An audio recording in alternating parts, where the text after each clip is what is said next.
Our reality is but a dimension, the uppermost layer in a tower of mirrors. Beneath it are the many reflections cast by our reality, similar, but not entirely the same. A staggering number of worlds, lands beneath a dark sun, a world of 3 moons forsaken by the gods, realms long forgotten, and countless thousands more. You are about to enter one such reflection, a world still recovering from a magical apocalypse, a place where magic is regulated, goblins trade their wares throughout the lands, and the north is dominated by giants. Today, the sun rises over Heimurrin and the Wilderin. This is An Acorn's Journey, a DMD story. And now, Chapter 16 of An Acorn's Journey, a DMD story. You cook the rabbit earring? I skin it, gut it, and cook it. I'm going to start curing the rabbit skin. That'll take more than a short rest. Yeah, that's okay. I'm only going to start. Well, considering the time I've been gone, it's been a lot longer than a short rest. That's true, too. Madry's mid-kata. So you have an afternoon meal, and when that's done, you break camp and continue. The whole time that you were in the camp, the child, Acorn, has been standing in the brook. When she sees you break camp, she steps out of the brook, hackle in hand, looks at Iring. Iring nods. Are you full? She nods. Good. I rub my cheek that got slapped, just that kick back. Never before have you seen someone of such beauty. Never before, though, have you seen someone as angry as she was. He'll never wash that cheek again. No, I will wash that cheek. It's just shame right now. Utter, complete shame. I call myself a hunter. And start heading east again. I call myself a guardian of the Wilderin. You travel a while longer and come to an area with old gnarled oak trees that creak and groan in a slight breeze. Their limbs are all twisted together to form a dense canopy. It's almost like night in this area. Only stray golden beams reach the forest floor of moss-covered rocks and roots. Toadstools with bright red caps stand proudly among the dead leaves, while shelf mushrooms form steps up, bent trunks, and fallen logs. The place smells of earth, rotting wood, decomposing leaves, and fungus. There is a gentle thrum in the air. Are the trees talking? Can I identify if any of these mushrooms are edible? Give me a survival roll. 16. Yeah, you can pick out a few that you know are definitely edible, that you've eaten before. I will harvest the ones that I know are edible. So Iring harvests quite a few mushrooms from the area. Truffle pig. Did you ask them if they minded, just in case? You know, if one looked up and went, yes, I mind. We're an enchanted forest. I just want you to be careful. Sorry, I keep thinking with my stomach and not, like, the reality of the situation. I get it. Anything but the good berries. Just stay away from the toadstools. Some of the smaller fae use those for houses. And there's nothing wrong with good berries. There are with yours. They're delightful. I give you another one. Thanks. Madry's got juice running down his chin and his shell. So you go on for a while, and the trees are linked, much in the same way they were in the area you harvested the mushrooms in. And there's still that thrum in the air. Do we see, like, the tops of the trees shaking, or is there a vibration? I'm going to go up to a tree and put a hand on it and see if I feel anything. There is a gentle vibration that you can feel when you put your hand upon the tree. When you look up, the branches they're intertwined. It looks like they've reached out to one another, almost like they're grasping hands. I look up at the tree. I apologize for our intrusion. We mean you no harm. Though we carry steel, we do not plan on using it on anything living like plants. Hopefully you will tolerate our passage. I say that kind of tongue-in-cheek, but from what we've seen up to this point, it doesn't hurt. That was unexpected coming from the soldier. You would expect that coming from the druid. Or the ranger. The druid, the holy nature man. The Rangers made enough mistakes this week. Forgive those two, they know not what they do, and I really mean that. And I'm going to continue walking. Longwei proceeds into the forest. The forest is very much the same for the next several hours. Intertwined trees, a thrum in the air, and soon the forest opens up into a sprawling area of green. You can see the telltale signs of a once very prominent city. Most of the city has fallen to decay and ruin and has been overtaken by the forest. There is one area in the center of the city that you can see that still stands somewhat proudly, and you think that might be the temple of Shendalar. This temple, once home to the people of Leaf and Song, lies silent now. No sounds of children playing, no bustle of commerce, no music from flutes or lyrical fey voices. Plants and trees once tenderly cared for now grow wild along the abandoned structure of this empty place. The temple is quite large. It's sprawling. In the very center of an area outlined with broken walls, there is a massive stone disc. Tall bushes, small trees, large trees, and mushrooms dot the area inside and outside of the temple. I would suggest before we travel into the city proper, it's getting a little later in the day, we take refuge along the edge of the forest and go in first thing in the morning. Sounds like a good idea. And although we are probably being watched by the lady in white, who knows what else we're being watched by, and we were told that there are those that may not appreciate us being here. So watches definitely need to be in place this evening. Take the same watches that we have been right along. Agreed. Don't disappear. Dash, you're on watch with me. No problem. Thank you. Maggie did mention undead. Yes. She did. She did? Yes, she did. She did. I remember things that scare me. Those are probably the best to remember. Well, no, we won't go into it again. What we should be remembering. So you begin to set up camp, set up your tents, build a fire, begin to gather wood for the remainder of the evening. Dead fallen wood only. Do you mention that to the guy with the big axe across his back?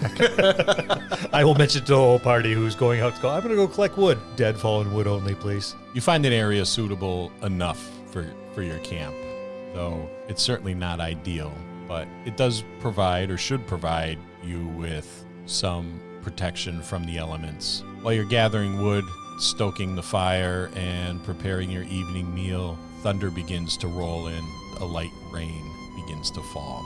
I'm going to try to set up a cover over the fire, and I'm going to put a pot over the fire, and using the mushrooms and some of the rations, collected rations from everyone, make a mushroom and meat stew. Iring begins cooking. Soon, you are under a canopy of dark, starless night, with the rain growing in intensity. Reach in my pack and pull out my oiled cloak, throw it about my shoulders. While the meal's being prepared, I'm going to walk a perimeter just to see if I can spot potential areas of cover, maybe game trails, just soldiering in general. And when the meal's ready, I'll eat, let them know what I've seen for areas that they might want to watch for, copse of trees or a large rock outcropping that things can hide behind. And then I'm going to crawl into my cloak and go to sleep at the base of a tree. The forest and the city just outside the forest provides numerous opportunities for hiding places for any number of things. More worried about our immediate vicinity. But in your area, the same is true. I mean, it is a dense forest, large, massive even, fallen logs, small cave-like structures and boulders and the such are plentiful in this area. Just going to point them out. While And then go to bed. while Iring is preparing food, Madry will get his tent set up and everything, and then steps out into the rain, removes his vest, tucks that into his tent, and then just kind of stands under the rain, finds a bush off to the side and scrubs his shell a little bit, and just kind of enjoys the water pouring over him and cleans himself up a little bit, enjoying the rain. As the rain happens, Iring will put his oiled cloak on, offer an oiled cloak to the child, see if she wants it. She declines and stands instead in the rain with her legs and arms outstretched. I'll pack her cloak away. Mokwe's going to, since I hope or I assume we're getting a long rest, I'm going to cast Dark Vision on Dash and Madry. So you guys have 8 hours of Dark Vision. Thank you. And your watches are Same as before. Yeah, I'll be with Madry first watch. Child and Iring will be on the second watch. Myself and Dash on the third. You begin your watch, Adrian, Oakwe. It is pitch black.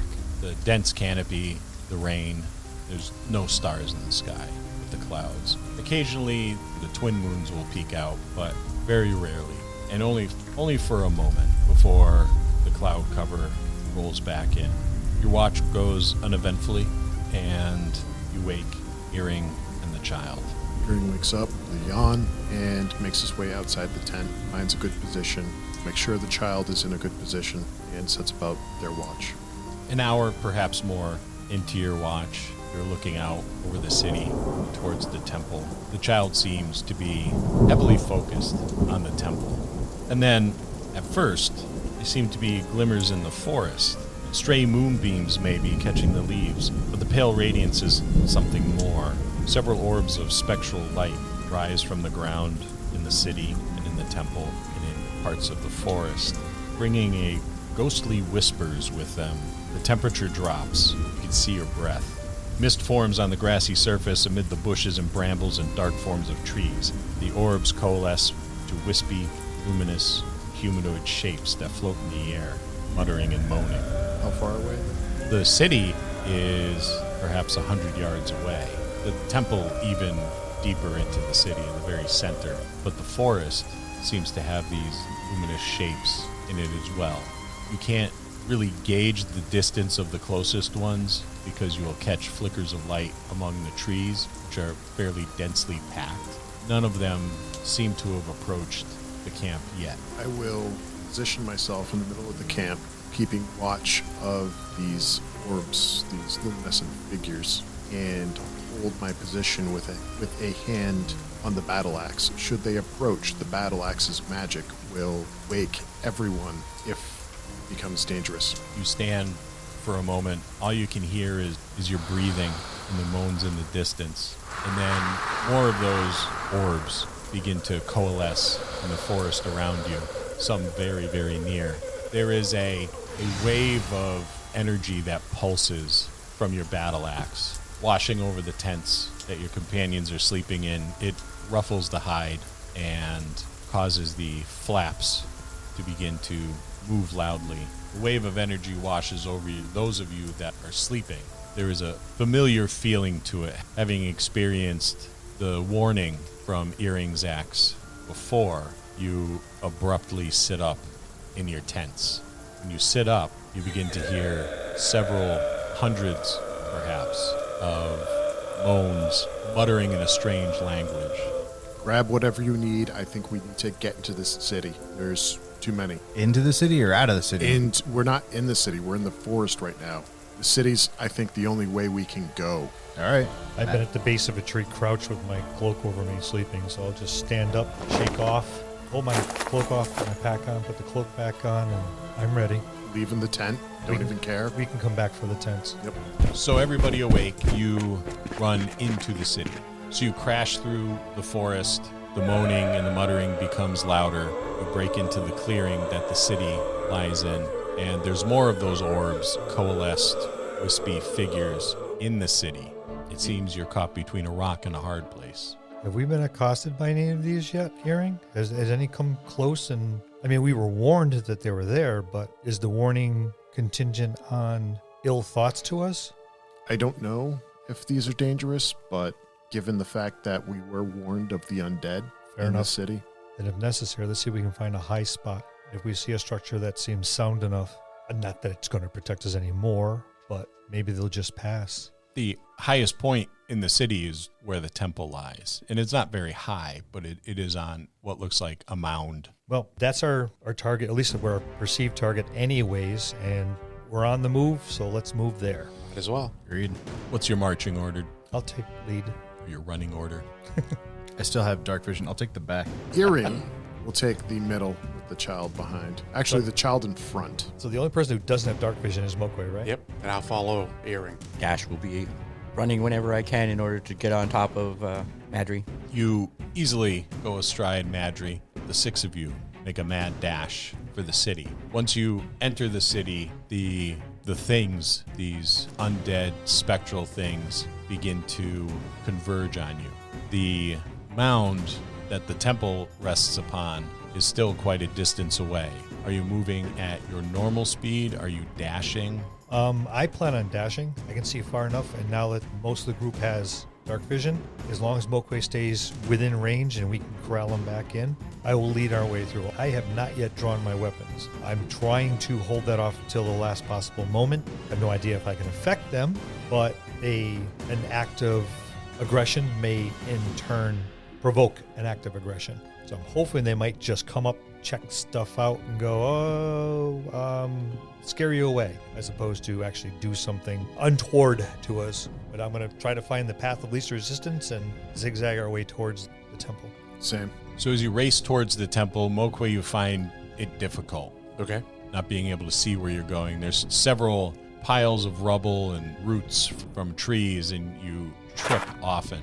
At one point, the child wheels around and grabs you by one of the fin flaps where a person's ears would be, and hoists you up to the ground, and holding on to it, she drags you along by that ear fin like structure on the side of your head. Ouch. You make a run, spectral forms trailing behind you towards the temple, lungs burning, muscles stinging, and make it to the top of the rise. You go through the temple entrance. We interrupt this podcast of an Acorn journey to talk about our sponsor. You're a new DM who wants to jump behind the screen. Maybe you've been volunteered by your gaming group, but aren't quite ready. You've been watching people play games online or on podcasts, and you're thinking to yourself, where do they come up with all that descriptive narrative? There's no way I can do that. Well, don't worry. We've got a solution for you. What if I were to tell you that I can put a team of professional writers alongside you at your desk while you're prepping your game? Sounds pretty good, huh? With Describe, we can do just that. These narratives vividly describe monsters, places, spells, people, you name it. It's there, and there are more than 6,000 of these easy-to-search up, copy, and pastable, beautifully written narratives right at your fingertips. Confidently read these narratives aloud in your campaign and impress noob and veteran gamer alike. And the best thing about it is, the library of narratives is constantly growing, and it's affordable. Describe has graciously provided us with a discount for our listeners. Head on over to describe.com/DMD. That's DSCRYB.com/DMD. Use the code DMD at checkout to try Describe for 2 weeks for free. Links will be in the show notes. And now, back to an Acorn's journey, a DMD story. As you enter the temple and are atop this rise, it affords you an opportunity to see the sprawling city around you. It's not in as good condition as the temple. Many walls are no longer standing. They're merely piles of rubble that nature has overtaken. When you enter the center of the temple, you notice from all directions these shapes beginning to creep up the rise towards you. Are there any in the temple proper? Not yet. You all notice a rumbling or guttural, just chanting kind of sound coming from Madry as soon as he's within 10 feet of the temple. He just feels a sense of reverence towards this temple and will continue his chant as he steps through the entrance of the temple. I didn't know turtles could purr. Good turtle, good turtle. With all of you in the temple, you stand in a group, and these things begin to drift through the walls, through the trees, and soon you find yourself in a ring. So you find yourself surrounded by these spectral beings. There is a unified howl that comes from them, high-pitched, painful to the ears. One swoops over. Dash, you're on top of Madry's shell. That is correct. Yes. One of them swoops over and attacks Dash. As the thing moves in, it raises a pale gray bony arm. At the end, there's a hand with several black claws on it. It swipes at you. When it swipes, it becomes corporeal. 18 hit. Yes. The thing rakes across your back, tearing at you. 16 hit. Yes. For 2 attacks, it rakes at you astride Madry's back. You take 11 points of damage. Roll an acrobatics athletics for me. Athletics with bonuses, a 10. You fall from Madry's back, lying prone, and when you hit the ground, there is a unified shriek from the things, and they begin to coalesce into a corporeal forms and begin slowly moving in towards you. Can I reach for him and try and pick him up? You can. Okay, I do that. Madry reaches down and jerks you from the prone position to standing. Your entire back feels cold, like you were laying on a sheet of thick ice for a very long period of time, even though you were only on your back for moments before Madry pulled you to an upright position. Madry, just tell me they missed the good wing. I take a look at his damage real quick. It's pretty bad. Okay. It appears as though the claws have raked across the entirety of his back at an angle from shoulder to hip. Looks like they missed the wings. But you're not doing so great, bud. Madry's going to pick up Dash and put him on his shoulder and start running towards the middle of the temple, I guess. Constantly droning still. Madry, in deep prayer, scoops Dash up, throws him on his back, and begins a run towards the center of the temple. The center of the temple has this massive disc of that blue and white stone. There is an inscription of several winding lines, circles, and other objects on it. It's hard to discern exactly what it is. The only reason that you can see it is because of the glow from the remaining spectral forms that are in the area. Does Dash feel cold to the touch? Would I notice that? Depends on where you're touching him. By the shirt, I guess. Probably not. Anyway. What do the rest of you do? I call it to everyone. Go to the open area, back to back, form a circle. Iring will guide the child to the circle, staying within 5 feet of her. Dash shivers. As you make your escape, Iring, you are attacked by 3 of those forms. Does a 17 hit? Yes. Take 5 points of damage. One of them reaches out in its corporeal form and strikes you on the leg, tearing at your breeches. You feel an instant sense of coldness as you leap to the disc in the center of the temple. Longwei? I'm going to yell back to Mokwe, hurry, my friend, hurry. And I'm going to stand guard between the nearest form and Mokwe to make sure he can at least get by me, unaccosted, at least by anything that's in front of me. I'm going to take the act of a shield for him. 5 of the creatures materialize around you, blocking your path to the disc.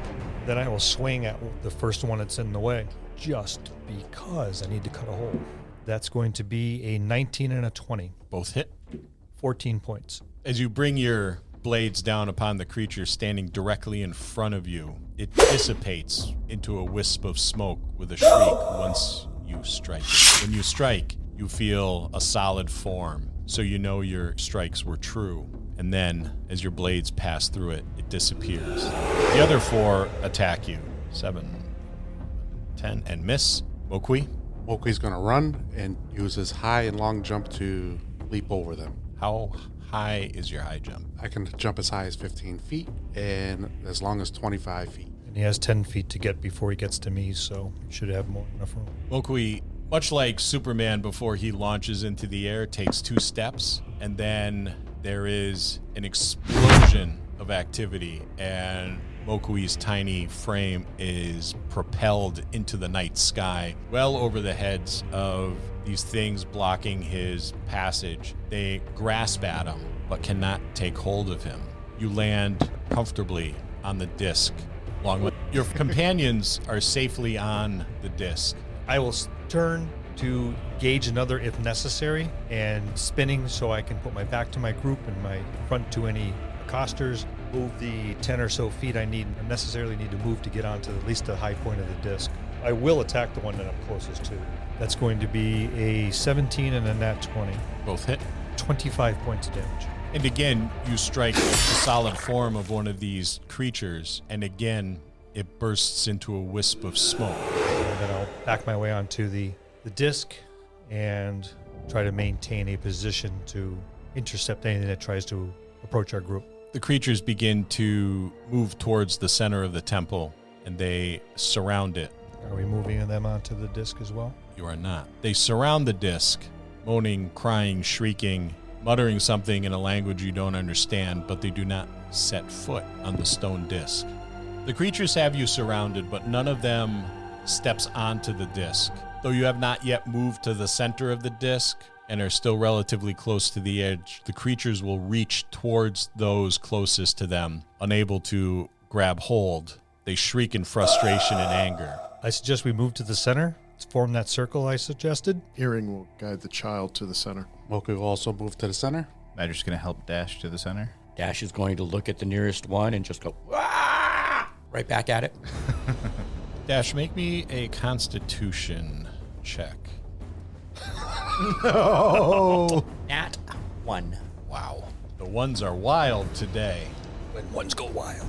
Dash, you take 5 more points of damage. Iring, will you roll me a Constitution check? 21. Take 2 points. Dash once again visibly shivers. There is a coldness to your thigh in a patch about the size of your hand where the creature raked you. Dash, your entire back feels as though it is frozen and frostbitten. Watch out, guys. The damage lingers. I'm going to take out my jar of honey, drink a little bit of it, put a little bit of it on my thigh. You regain 2 points. How much of the jar has been used? About half. Okay. Does it have any effect on the coldness? No, none. Madry, seeing Iring do this with his jar of honey, passes his small jar of honey back to Dash and says, "Would you like this? You look like you took some damage." Why, thank you. And Dash dips his fingers in and starts trying to reach around to the middle of his back and can't quite get there. Let me assist you. Thank you. Madry slathers honey on the back of Dash. Madry applies the honey to your wound, and you regain 2 points. Anybody watching Madry put this honey on Dash's back?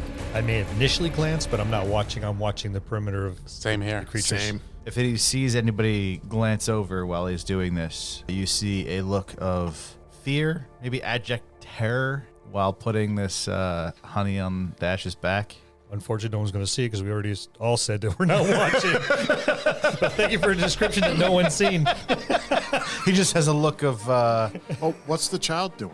You look over to the child, and she looks up to your face, and then she looks down, and then she looks up, and she looks down, and then looks up to you again. And you notice several claw marks down the front of her body, and then she blinks twice and falls backwards. I am going to cast Cure Wounds on her. 7 points of healing. The Cure Wounds spell has very little effect on the injury. I will feed her some of the honey and then slather the rest of the honey I have in the jar on her wounds. When you cast the Cure Wounds spell on her, it appears as though the claw marks begin to close, but then they open again. You spread the honey on her, again they begin to close, and again they begin to open. A very different effect from your wound, where it did seem to close the wound slightly. She's injured. I will cast Healing Word on her for 5 points. Again, the wounds close ever so slightly, and again they open up. Are they opening up shorter, or are they still the same They size? are opening shorter. I'll give you my jar of honey to say use it on her, and I'm going to do one more Healing Word on her. I'm going to go to one knee, still watching them swing my pack off, quickly pull out the honey, and roll it back to them, For 7 more points. provided the jar actually rolls. Again, they begin to close and then open. The wound seems to be healing, but it's taking a lot more than you would expect. And then I cast another spell. I'm casting Moonbeam. I'm going to start with 1, and just for the whole minute, and I'll work my way around the dais. A shaft of light opens from the sky, the clouds part, and you can see the warrior moon sitting high in the sky. A red shaft of energy beaming from it. Well, they'll either take 12 points of radiant damage, or they get to make a con save. I believe it's a con. Let me double check. Constitution save, DC 13, I believe. How big is the I moonbeam? thought you were 15. 13. The moonbeam is 5 foot diameter, 5 foot radius. So it lasts for a minute. I have to do geometry? Yes. Well, I'm not going to have Ben help me. well, it's 10. But I could go 120 feet out. and it's at a Surprisingly, I 5 can foot do radius. this math. So I'm wondering how many You haven't proven that of yet. the enemy, since they're so tightly Right. packed, you'll get. Well, it's a 5 foot radius, so if you center it at one, you'll catch anything within 5 feet either side of them. Yeah, so it just keeps 10 So foot you- diameter. Bright red moonbeam descends from the sky, strikes the ground, and spreads, enveloping 3 of the creatures, and again they dissipate into wisps with shrieks. And since I have it up for a minute, I'm just going to go around the whole circle. as far as I can go. Dash, con. I was saving this for my wing for later on, and he goes over to the child, uncorks the stopper, and dumps Mama's elixir down her throat. Can I have a con save, please, first? Oh, that one's a 24. That is a good con save. 19 plus 5. You take an additional 1 point of damage. Earring, 16. 1 point of damage. Madry all the while has been slathering as much of this honey he can out of this jar onto Dash's back, reassuring Dash that it's going to be okay. He'll be okay. So you're going to put the remainder of the jar on? Yeah, as much as I can. As soon as Madry says it's going to be okay, that's when it gets really cold. You regain 3 hit points, but now the jar is gone. Dash runs over and pours the snake oil, for lack of a better term, into Acorn's mouth. There is an overwhelming smell of alcohol. She almost looks like she begins to shrivel. Stop! Stop! While this little circus is going on in the middle, I'm going to start patrolling around the group, just watching what's going on. If it looks like the moonbeam is clearing some of these things out, I'm going to watch the other side and kind of put myself a little diametrically opposed. I'm going to guess at the speed that it's moving and keep circling just to see if they try to make some attempt to get up onto the dais. But I'll put myself about basically halfway between the edge of it and the group and just keep circling. Not close enough where they can reach me, but 10 feet away from them, 10 feet away from the group. I'm just taking up a defensive position. Mokui's moonbeam is working its way around the stone circle, disintegrating these things as it comes in contact with them. None of them have tried to step onto the circle. For a moment, the child shrivels and writhes a bit and then grows perfectly still. Her eyes are still open, but it's hard to tell if she is conscious or not, since it doesn't appear as though she breathes. Oh shit. Dash starts shaking I'm going her. to take my water skin out and slowly feed her water. You begin to pour water in her mouth, and it appears as though it just stays there, forming a little pond of water in her mouth. Dash, con save, please. 16. Take 3 points of damage. Earring, con save, please. 14. Is it spreading, Scott? Yes, it appears to be. Take 1 point of damage, Earring. The cold is spreading across your back, onto your shoulders, and down to the top of your bottom. Earring, it appears to be spreading across your thigh. We need to figure out what we need to do here and then get out of here. As the moonbeam is destroying the ones around the dais, are there others coming in from the side to replace them? Or is it just deeper than the representation we have on the table? It is. It's quite deep. They seem to be collecting outside the circle. The moonbeam, although satisfying, is doing very little. Okay. Save your strength. Yep. Should we make a fire here? With what? We didn't carry firewood. There's no brush here. I have no magical means to do so. I got 6 unless very we want to large burn black our candles. unless we want to burn our clothes and gear I have 6 very large black candles. that were used in a Dark evil ritual. dark ritual. I think that would probably be a bad idea. But I appreciate it, but I don't think that's going to be a good idea. I pull out my quarterstaff and start breaking it. Okay. Oh, I've got that big old club strapped to my back. We can break that up too. I'll take my battle axe and start breaking the quarterstaff and that club. Madry pulls out his tinderbox and makes a fire. I pull out a torch, get that lit. I'm sure I have a couple torches in my pack as well. I'll add those to the pile. How are Dash and Earring looking health-wise? I know this is kind of numbers-wise. How are y'all looking? Just go visual wise. Yeah, I guess visualize it. visual-wise. How long did heroism last, by the way? It's over with. It only lasts for like a minute. Oh, okay. I'm only down about a quarter. Okay. I'm still looking fine.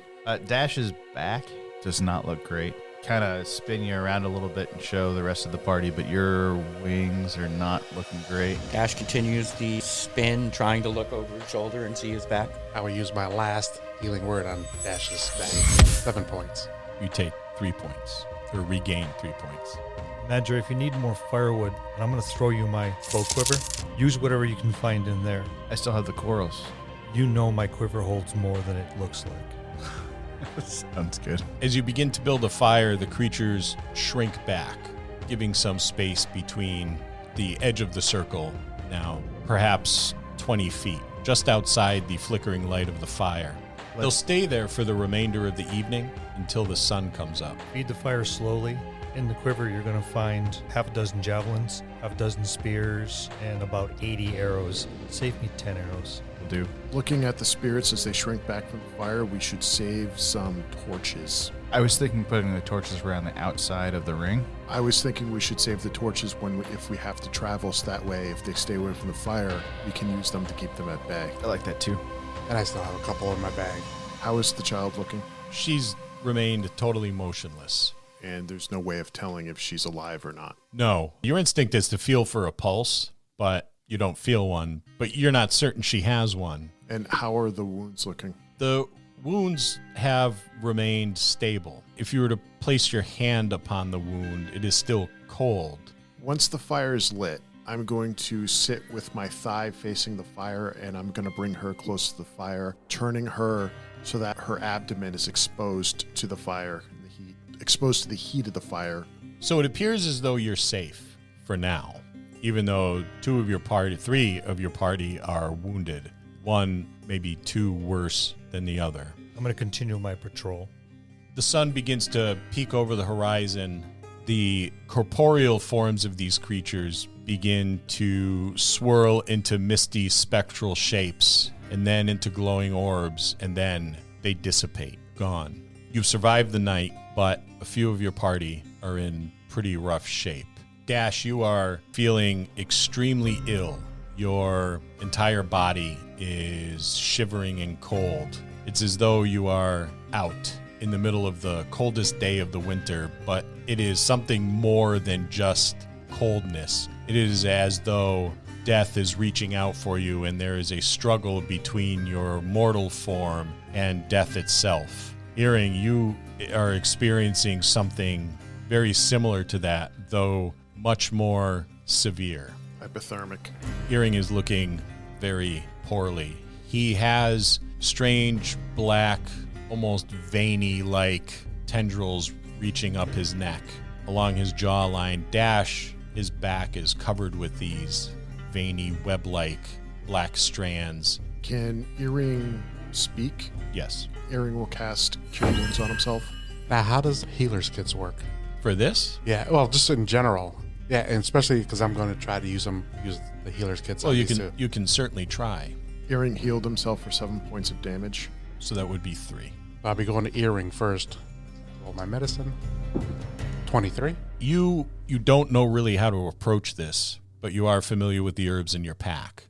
While it doesn't appear as though you have caused any healing to Earring, he does appear in less discomfort. The shivering and shaking of his body begins to subside just slightly. You don't feel as cold, but you certainly don't feel well. How does my proximity to the fire affect the feeling? It doesn't seem to have any effect. After I do that with him, I'm going to move to Dash and do the same thing. That'll be a dirty 20. Dash is very unwell. The twin sets of claw marks across his back seem to have caused whatever it was to spread even more than on Earring. When you administer the healing from the healing kit, he seems to calm a bit. You're unsure if there was any actual healing that was done. To the use of your herbs and tinctures was very similar to that of Earring's. Then I will move on to the child. The child remains there, motionless. 8. You're not too sure what to do for Acorn. There are no black tendrils running up her skin like there are on Dash and Earring. On this platform that we're on, does it dip in a little bit at any points? No. The temple, are there any holes in the roof allowing sunlight in? There is no roof. There is no roof. There is no roof. Where is the light concentrated strongest? The sun appears to be coming from The east. the east. It's striking the temple fairly evenly. There's some long shadows as the sun comes up, but there's a lot of vegetation in this area. It's getting more than adequate sunlight. Yeah, I'm going to look for a nice sunny spot that maybe a cat would go to and place the child in that spot. She is stiff as a board. It's very easy to drag her there. Is that a pun? And you place her in the sunlight. And I will just lay down next to her because I don't have a lot of strength right now. I'm going to walk up to Mokwei and put a hand on his shoulder. Thank you for attempting to ease their passing. And then go about my patrol. Although I'm going to step off the dais gingerly and see. I don't expect anything to attack, but I'm going to wait, but I'm going to start circling the dais once again to keep up my vigil. Madry wants to start inspecting this dais, taking a look at the grooves on the floor, examining it, seeing what it looks like. He also thinks that someone should go, or a group of people should go grab our stuff, our tents and things, and bring it here, but he wants to make sure that he studies this first. This is his main priority, studying the dais and figuring out what it is.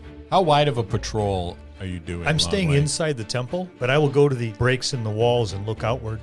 Examine the area for a bit, see if there's any movement, then move to the next opening, 20 feet maybe at the most. I'm going to do what I can to look around and see if I can catch movement of anyone or anything.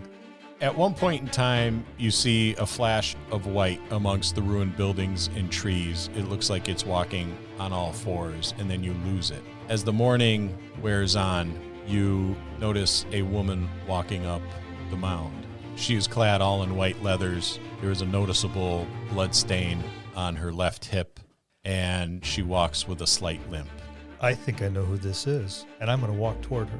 I'll stop 20 feet away and bow deeply. My lady spirit, if there's any boon that you could possibly see fit to pass on to our group, I would greatly appreciate it and pay any cost. I have those that are on death's door. She laughs, almost a giggle, and nods to you and says, "I am no spirit." And that's where we'll leave it this week. Join us next time as the adventure continues on An Acorn's Journey, a DMD story. Thank you to our cast, Frank Weiden, Ben Petrie, Bill Robitaille, Louis Aponte, Sin Morse, and your DM, Scott. A special thanks to you, our listeners. You are why we do this every week. We'll see you next time in the dojo.